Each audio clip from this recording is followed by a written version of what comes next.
But I came up with a new thing you can add to your agreements. I'm really excited about it. And this is what it is. You can do this or not. I'm going to do it. And this is one of them. No ghosting. Clients will not ghost. Any client I have is not going to ghost me, and I'm not going to ghost them.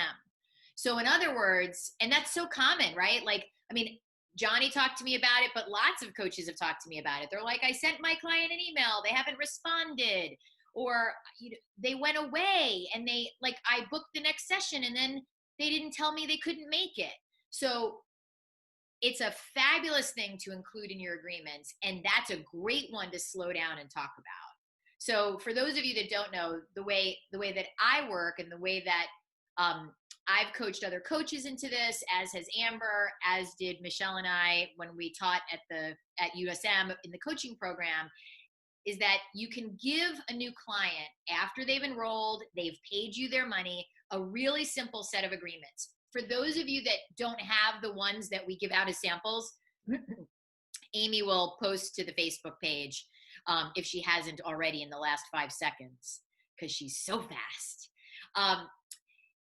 They're just a simple set of agreements. It's not a contract. I'm not a fan of contracts. I know coaches who like contracts. I don't like contracts. I think it makes people nervous. And I don't want my client to be nervous, right? This is not something between us that they have to be nervous about. What I do want are some simple agreements that we review in a really simple way. Like the way I do it is, if someone's live with me, I have them for them, right? And I hand them the agreements and I keep it really casual. I'm like, let's go over some housekeeping. And they're really simple. It's like, we're going to keep our agreements around meeting. We're going to keep our agreements to make this important. We're going to keep our agreements if we're not live together, that you're not going to be driving a car while you're doing your coaching session. So they're very simple. And in terms of, I'll share why the no ghosting came up, because Johnny had an interaction over text with a current client, and the client completely left the communication and did not communicate back. And my feedback to Johnny on the Facebook page was, how was that okay, right? How is it okay that a client thought they can just ghost you like that? So I think it's a really valuable thing to slow down and talk about with new clients, because they'll read it and they're going to laugh, right? Just saying no ghosting, they're going to laugh.